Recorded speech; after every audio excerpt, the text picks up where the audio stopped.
The People's Democratic Party, PDP, has said that the ruling All Progressives Congress, APC, cannot secure the statutory 25% in 24 states out of 36 in the 2023 presidential election. The opposition party stated that the turnout in its rallies, especially recent ones in Kano and Katsina states, were clear indications that the APC has been rejected by the citizens. However, political critics are of the opinion that the internal wrangling in the ruling All Progressives Congress, the APC, may likely impinge on the party's campaign when the ban is lifted later this month. We're now being joined by Honorable Musa Sarkin Adan, an APC chieftain and member of Federal House of Representatives representing Gada Goronyo constituency of Sokoto State in the 9th National Assembly. Honorable Adan, good morning, and thank you for joining us again on the morning show. You're welcome. Good morning, Leila, Dr. Ruben, and Rufai, and thank you for inviting me to speak for APC. Today, I'm not a lawmaker here. I am an APC loyalist and an APC mobilizer. Thank you. Well, but what do you say to, the chest beating by the People's Democratic Party that in Kano, in Katsina, in fact, the whole of the Northwest, that APC members are defecting in droves into the People's Democratic Party, and that the APC stands no chance of meeting the constitutional requirement with regard to the presidential election in 2023? What I would say is the usual chest beating of every sportsman. Whoever goes to a track will always say he will be the winner. But in this circumstance, it is not yet time for PDP simply because a particular personality have become from the APC to the PDP in one state, and because they have mobilized everybody and all their resources to go and converge in Kano, to populate Kano and crowded Kano by the people they import from various states, especially from the Northwest. If the PDP will be honest to itself, they should go back into memory lane of the PDP performance in Kano State from 2011 to date. Well, like I've said, every sports person will always beat his chest, and that's what exactly they are doing. I know what they are doing is because Madam Ibrahim Shekarau have decamped from the NNPP and joined the PDP. And they should realize Madam Shekarau did not decamp from the APC, so he decamped from the NNPP, which was a pull-out of the PDP. Before Dr. Engineer Rabi Musa joined the NNPP, he was with the PDP, and he was the person who had large crowd there. He wasn't from the APC. So if Madam Shekarau joined the PDP from the NNPP, he is depleting the number of the NNPP, not the APC. However, we are not here to argue this or that much. Whatever they will say, it is time that will tell. But let me remind them of this. They went to receive a particular individual. They invited all their stakeholders from the Northwest to come and converge in Kano in order to give it a colorful reception that they have made a big catch. They should go back to their archives. The records are there on electronic prints and on electronic videos. Let them compare the reception given to Atiku in 2019 when Konkoso was in PDP and the reception they received now when they went to receive Mali Ibrahim Shekarau. And they should not forget, Kano can easily be analyzed that it is on a tripod factor. A tripod in the sense that any two persons, any two gladiators of the Kano politics that came together are what would give victory to a particular section. When Malam Ibrahim Shekarau teamed up with the APC, APC defeated Konkoso narrowly in the governorship, but with wide margin in the presidency, not because of Malam Shekarau, but because of the APC and the performance of Governor Ganduje and his other supporters. And now that Marlon Shekarau has decamped from the NNPP and joined the PDP, I don't think it will make much difference. Of course, it will make some little difference if you go to the history of the Kano voting pattern. In 2014, I think, when one of the followers of Marlon Shekarau, his former gubernatorial candidate, who is called, I think, Sagir Take, Samson Take, got more votes than Marlon Shekarau. However, Marlon Shekarau is a person I so much respect on personal ground. I do not want to join him here, but because he is involved in a political quagmire, I have to mention his name. I'm sorry for that. I know him personally. He knows me personally. I respect him as a person. We have served in a particular committee in the National Assembly, and we respect each other. But in this circumstance, I'm making analysis. I'm not here to belittle him or to belittle any other personality, but to put perspectives correctly as it appears, so that people may not be misled. Until now, the gladiators of Kano politics, as far as I'm concerned by my understanding of historical records, are Dr. Engineer Rabi Musa Konkoso and Dr. Abdullahi Umar Ganduje of the APC, who is having the upper hand, and followed by Konkoso. In fact, when you are making analysis with Kano politicians, they do not even see Ibrahim Shekarau as a factor nowadays. So if PDP felt that appearance of Marlon Shekarau in the PDP have given them a rising hope, so they are entitled to that hope, and they should continue to catch on that. However, this will be a wake-up call for the APC to go and look inwards into what is happening in Kano. If my assumptions or if my analysis are correct, or if my analysis are wrong, they should go and make up to make sure they bridge the gap that are created by the personality that the PDP have attracted into them. And in other states like in Katsina, yes, we are hearing that people are defecting from the APC to the PDP. Likewise, people are also decamping from the PDP to the APC. What I would say is the PDP is more of propaganda. They are propagandists of the highest nature. It is happening everywhere. Every day you see them on Facebook, every day you see them on Twitter, every day you see them on all social media that people are decamping. They are trying to take advantage of what APC did in 2014. And they think that will make them to overrun the APC, which is going to be very, very difficult for them. Until now, the record of performance of both APC government and PDP government of 16 years, APC is just 7 years, and PDP was 16 years. Whoever come to analyze will now weigh and see.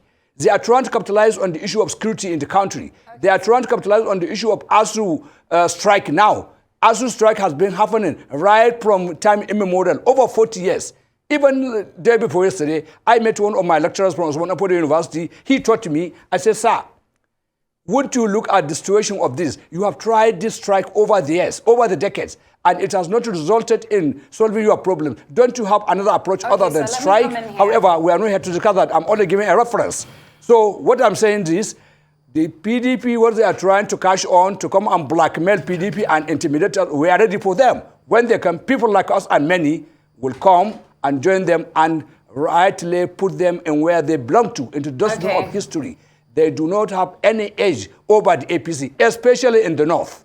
Okay. What they are trying to hibernate on is the issue of security, which APC inherited from the PDP. And APC did much better than them in tackling of the issue of the security. But and it is a topic of another day. What do you think people should be voting? To discuss it. Thank you. Thank you. But what do you believe that people should be voting based on next year? Because speaking of performance, you spoke about rather performance in Kano State being a deciding factor. But speaking of performance overall, it is argued that the APC is losing its stronghold across northern states because of performance over the past 8 years. So what do you believe that people are going to vote based on? Because to a lot of people, this isn't just propaganda, but a reflection of the past 8 years and people looking for some sort of a change.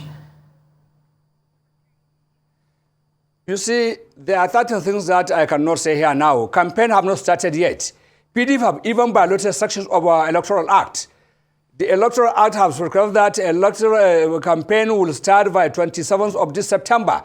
And they have started going ahead of this. They are violators of law. They don't follow the law because they are jittery. They think that by going fast is what will make them to get victory over what they want. However, like I said, when time comes, we'll face them. We have all our plans. We are now building, writing, and putting our plans in place. By the time the political activities are formally, legally, and officially unveiled, we'll come up with it.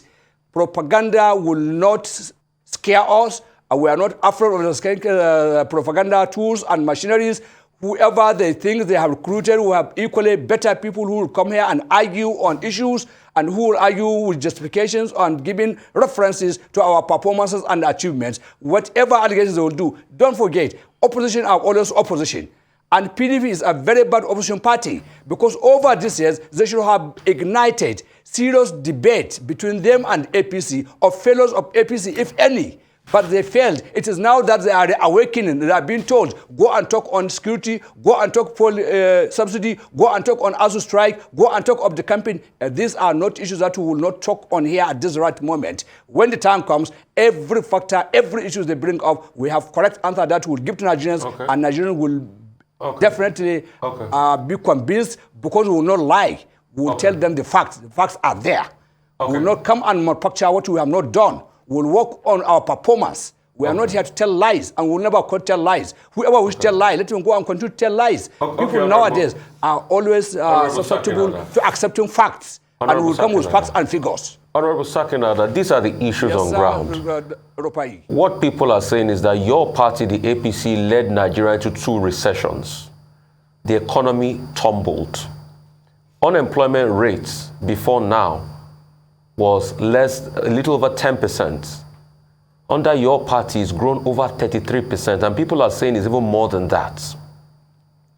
They say under your party, there have been massive corruption, but you preached, hang on a minute, please, let me finish. But you preached anti-corruption.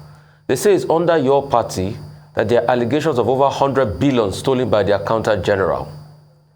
Under your party, there's been massive insecurity. The governor of Niger State came out to say that most of Niger is taken over by bandits. Under your party, the Abuja train victims were shot, some were killed, and hundreds of millions are to be paid in ransom.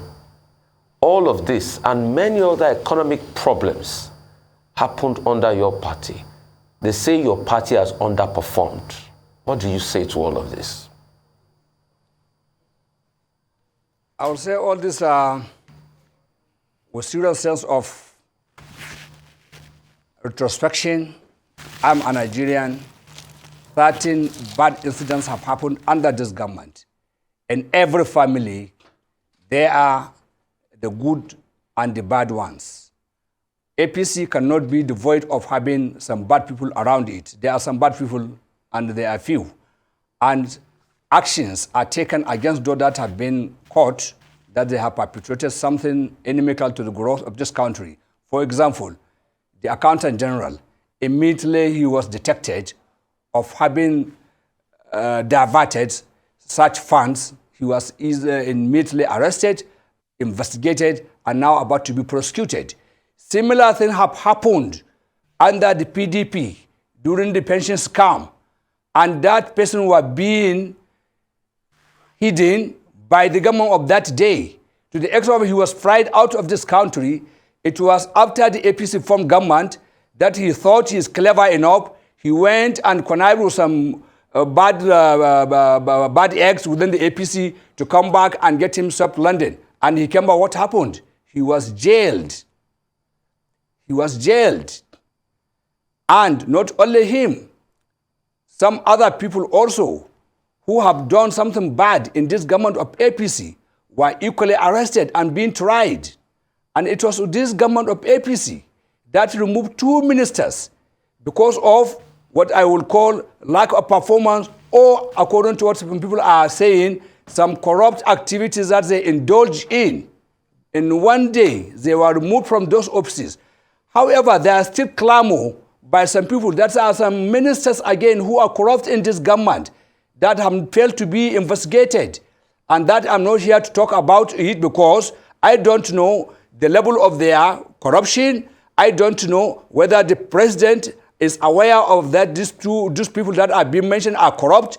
And whoever felt they are corrupt should come up, like those that were exposed, like the accountant general was exposed, and he got arrested, investigated, and being prosecuted. If anybody have anything against anybody, including my humble self here, let him come and we still blow it. There are even some entitlements, the enticements to whoever blow any whistle against any corrupt public official. And this government gave that a very good stand, and it has happened. So, as I have said, let us be guided. Campaign issues have not started formally and officially. Whatever distraction the PDP wants to bring in earlier than before the time comes, I have said we are ready for them. They should not worry. We have large time. We have a very long time from September to February. It's a very long time to bring out anything they think they have against APC, and we will come here squarely and answer every criticism, every petition, every allegation against the APC government. I admit what has happened, the incidents, especially that of the terrain attack, yes, was a failure on the intelligence of this country, and it is being tackled now. And what is happening in the Niger State banditry in the entire Northwest and part of North Central is a product or as a result of when the Boko Haram were defeated in the Northeast. Then they migrated, some of them that survived, they migrated and came to this part of the country. And I'm sure the security agencies, as of now, even yesterday, I was one of the top commanders of the main services that the president have given them. You guys go and chase and defeat these terrorists, otherwise I'll sack all of you. I don't know what he's telling me. He told me just a privileged information, which I'm not privy to, and I want to believe him, because I even saw the way he was talking to me himself. He said he have never seen Mr. President talk in that nature. This kind of talk should be directed to Malam Garba Shehu, who is the spokesman of the president or the APC. However, I'm here to say the APC government is not afraid of facing any allegation by any opposition. And don't forget now, APC is having 2 or 3 opposition parties, the PDP, the LP, the PRP, and SDP. Unlike when APC came, it was only the main opposition party. The PDP had decimated to the extent of Labour Party is threatening it, because with the fallout of Labour Party is from the PDP. It is going to be the PDP that's going to be affected by the Labour, by the PRP, and by even NNPP, because all these were people that were in PDP before. PDP should go and concentrate. Rather than campaign of propaganda, now we are going to be campaign of issues. Let us be issue-based campaign, not propaganda. Propaganda won't work anywhere. Okay, Honorable Adan, I would like to draw your attention to a front page story in This Day newspaper today. But let me just deal with one aspect of it. This Day editors analyzing, making projections as to the chances of the major presidential candidates, zone by zone, candidate by candidate. And Northwest, where you come from, the editors are saying that, look, in all the Northwest states, including Sokoto, where you come from, Katsina, Kaduna, even Jigawa and Kebbi, that the APC is troubled, with the only exception of Zamfara. And that whereas the race in the Northwest is going to be majorly between the APC and the PDP presidential candidates, they're saying that because APC is terribly divided in the Northwest, except in Zamfara, where the factions have decided to reconcile, that the vote in the Northwest, including in your state, Sokoto, is likely to go in the direction of PDP. What do you say to that analysis?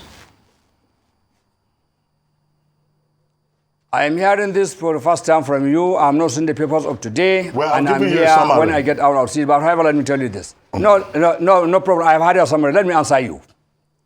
You say projections. What are the factors?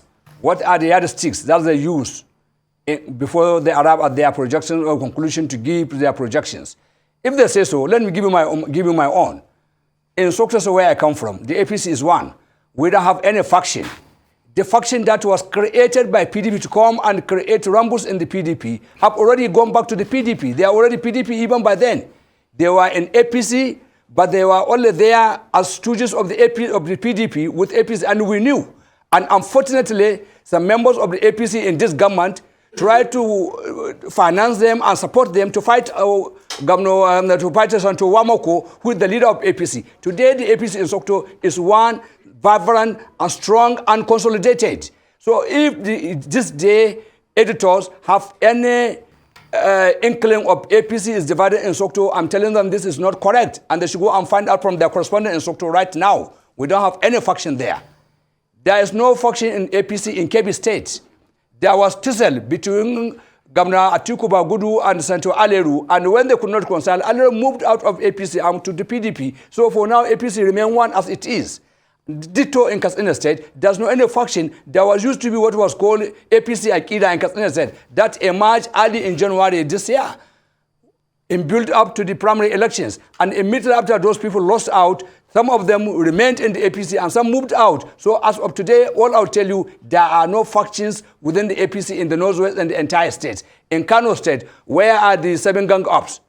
Those people who ganged up against the APC in Kano, led by Malam Ran Shekarau, where are they today? Most of them are in the NNPP.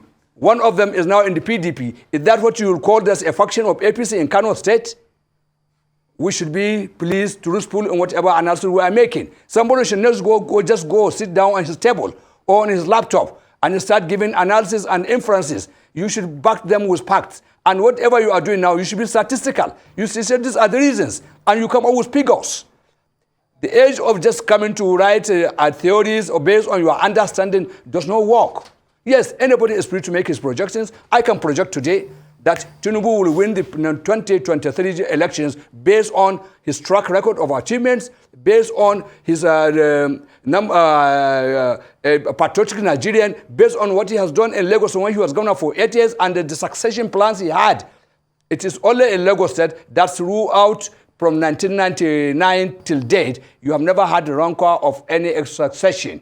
Until today, another poll out has come out. And he's a man that believes in the unity of Nigeria. He has friends across all over. People are trying to bring sentiments on religion, sentiments on tribes, sentiments on religion. It will not work. People will work on performance. People will work on capacity. People will work on intellect. He who will use the intellect, whoever thinks sentiments will work. This time it will not work.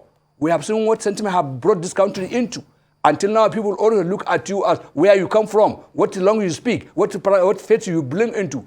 That will not build a nation. What will bring a nation is patriotism based on your competence, based on your honesty, based on your integrity, devoid of where you come from. If I'm a Muslim and I'm cheating you, and you have business with a Christian who does not cheat you, who do you consider as a good person? Yes, we pray in the same mosque, but I cheat you. Would that make you just respect me because of I have the same faith with you?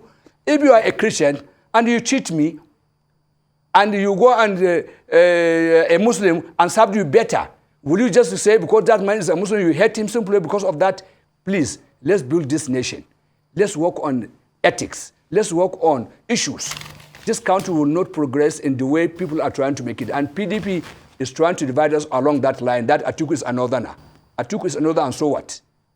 We are Nigerians. He should come and be proud of being a Nigerian. He should tell us what he did to Nigeria. He was vice president for 8 years. I was in PDP with him before I left the PDP. He left PDP how many times? How many times did he defected from PDP and came back there? Most of those that are so-called gladiators, except Gonewike, tell me who is there that have been with PDP since from 1999 to date. Tell me. Okay, sir. All of them. They have hibernated from this party to another. They were just chasing where they can be elected. They are only concerned with their personal interest, not with the nation's interest. All these are issues that will come up. I am concerned. I'm not going to be part of the Tinubu campaign spokespersons. I'm a senior member in the Planning and Strategy Committee, and I'll also be a senior member in the campaign council. I'm sure for that. But where I have chance to come and talk, I will come and talk as well. But we have our professional spokespersons. We have outlined them and we will unveil them very soon. And there are people that are merited in their profession, people who will follow the ethics of profession, who will not lie. They will come and tell the facts and defend our principle and campaign and mobilize supporters for him. We will campaign on issues. Okay, Mr. thank Ruben, you. support, give me one chance, please. Let us build this country based on issues. It is only issues-based campaign that will solve the issue of this country. This country will not progress if we continue to say simply because Atiku is a Fulani man, which he is not. Atiku is a northerner, but not a Fulani man. And if he loses a Fulani man, let him do what I said. He's from Adama, but not a Fulani. We will not vote because he's a Fulani. No, wait, let me finish. I will not vote on Tinubu because he's a Yoruba or because he's a Muslim. I will vote because I believed in his capacity to do well. I was in Lagos State between 2000 and 2006 when he was governor. I know when I was living on Adeola Odeku. I know the potholes there. I know when I cannot go out of Lagos when it is after 5 o'clock in the evening.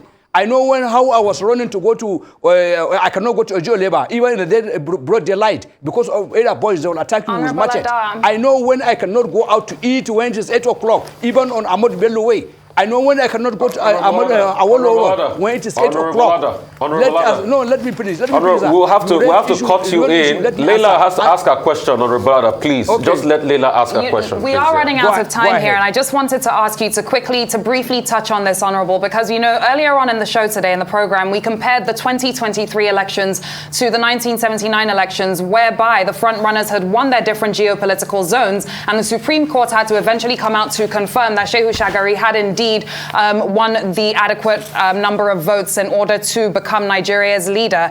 Now, we're looking at the Southwest and Asiwaju Bola Tinubu, who of course has a stronghold in the Southwest, but may not necessarily get all of the votes in the Southwest because of swing states and also Lagos being a heavily divided state. There's a strong PDP presence in Lagos, and the Labour Party presence in Lagos is also growing, especially because of the large Igbo population in the state. So where do you think your presidential candidate is going to make up for his numbers, if he will?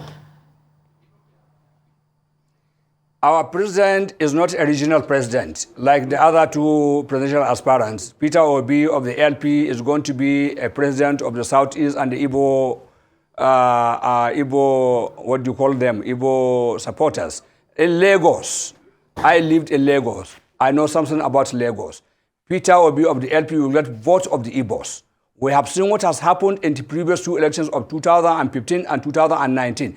Igbos converged in certain areas and were registered on those places, and that they were able to produce 2 members of the House of Representatives under the PDP from those areas.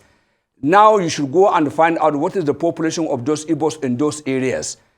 Could it affect the chances of Asiwaju Bola Tinubu of getting between 70 to 80% that he is envisaging to get from Lagos? Then there are some northerners that are populated in Agege, in Yaba, and now in part of Lekki. Most of them come back to the north to vote. Very few of them remain there, but the Igbos remain in Lagos to vote. If that's what you are calculating to say Lagos is divided, I disagree with you. And likewise, let's come back home to the north here. The north is not going to vote to Atiku because simply he's another, like I've said. We'll look at his performance and see. Until now, let me say this is what you don't want to hear, or what some people may not want me to say. Some people are saying, when President Buhari became the president, what have the north gotten compared to what have the south gotten? I do not believe in that school of thought. But people are saying it in my presence, and I listen to their arguments. They are saying the north did not get much better because Buhari is the president. And they are now even saying, let us see if a southerner come, what will the north get? Going by the infrastructure. They are asking, the Abuja-Kano road is the major single project that cut across the entire north, or will benefit the much of the entire north. That has not been completed in 7 years. But the second Niger bridge, which has been awarded since after the Civil War, has not seen the light of the day until when Muhammadu Buhari came. Will you now come and tell me, so simply because a person comes from a region, that region will benefit because of that? And is this what PDP, LP, and other parties are going to campaign upon? I'm sorry for this country. We should not campaign on regionalism. We should not campaign on ethnicity. We should not campaign on faith. We should campaign on the performance and capacity and integrity of the person and equity. A person who will come to develop Nigeria, not develop his own region, the region that he came from. If that's what anybody is coming to do, then let's separate. Let's go our different ways. Already I know some people are in the court asking for referendum. Then we rather allow that referendum to go. So we shall have our Arewa nation, which are Odua and Biafra and whatever. But as long as we remain in this Nigeria, which we believe into, with this constitution guarantees, we shall not campaign on regionalism. We should not vote anybody based on sentiment. We should vote of being a Nigerian and somebody who will unite Nigeria to be a stronger and better nation, like other countries that have different cohabitation have exhibited, like Malaysia and Singapore. There are different ethnic groups there, but they live as one. Honorable Adan, thank you so much. A lot of things are better. It's just a shame that I don't have time to report, but a lot of things are better said while you're campaigning. All of a sudden, Atiku Abubakar is no longer a Fulani man because it's political season. But on that note, we'll have to stop it today. Thank you so much for your time.